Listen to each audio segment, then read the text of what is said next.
I still remember the scent of rose water in the air and the soft rustle of the palm trees that lined our village, Kamar. I was only 20 when everything changed, when I found myself standing before the king, not as a noble woman or a princess, but as a simple storyteller.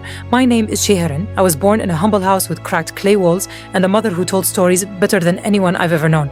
She used to say, a good story doesn't just entertain, it teaches, it heals. I never understood the weight of those words until the day I stepped into the royal court. The kingdom of Zafir had once been full of life. Merchants shouting joyfully in the marketplace, children playing near the fountains, women gathering at the wells, sharing laughter and news.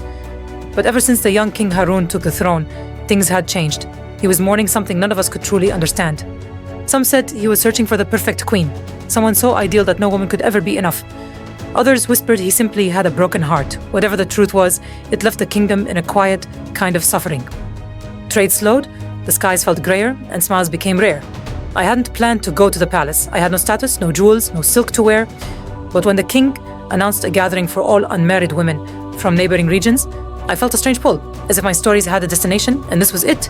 I wore my mother's old dress, the one with faded gold embroidery, and wrapped my hair in a scarf the color of the desert sunrise. I wasn't there to win the king's heart. I only wanted to speak, to be heard. When I entered the palace, my feet trembled against the cool marble floor. King Harun sat on his throne, his face stern, but tired. His eyes were sharp, but they looked past people, not at them. I bowed low, Your Majesty. I said, I don't bring riches or beauty, but I do bring stories. May I tell you one? The courtiers laughed. A woman who tells tales? What kind of wife could she be? But the king raised his hand. Let her speak.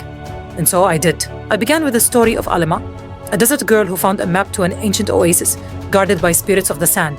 As I spoke, I saw something shift in the king's expression. He leaned forward, eyes focused, not on my face, but on the world I was painting with words. When I finished, he was silent for a moment, then asked, and what happened to Alima next? I smiled. That, Your Majesty, is a story for another night. To my shock, he said, then you must stay. I need to hear the rest. That night, I was given a guest room in the palace. The sheets smelled of jasmine, and the room overlooked the royal gardens. I was nervous, unsure of what I had just stepped into. Each evening, I told him another story. One night, it was the tale of Layla, the warrior who dressed as a man to protect her tribe. Another night, it was Farida, the healer who could speak to animals. And every story had roots in my village, our fears, our courage, our customs. What I didn't expect was how these stories began to change him. He started listening more in court. He visited the markets in disguise. He ordered the repair of broken wells and invited merchants from distant lands. The kingdom began to breathe again. And I found myself looking forward to the nights not for the king's attention, but for the way he looked when he listened, as if, for the first time, someone was telling his story too. One night, as the moon bathed the palace in silver light, I told him the tale of a lonely king and a storyteller who helped him see the world again. He was quiet after I finished. Then he asked, was that your story, Sheherin?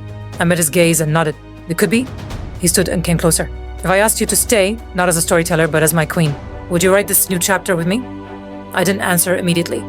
My heart was pounding, not from fear, but from knowing that this life, this love, was not part of any story I'd ever imagined for myself. But sometimes, the most powerful tales are the ones we never meant to live. So I said yes, and together, we didn't just rebuild a kingdom. We rewrote what it meant to rule, with stories, with compassion, and with the understanding that perfection is never found in people, but in the way we see each other through love and truth. Please subscribe. Thanks for watching. Don't forget to like, comment, and share.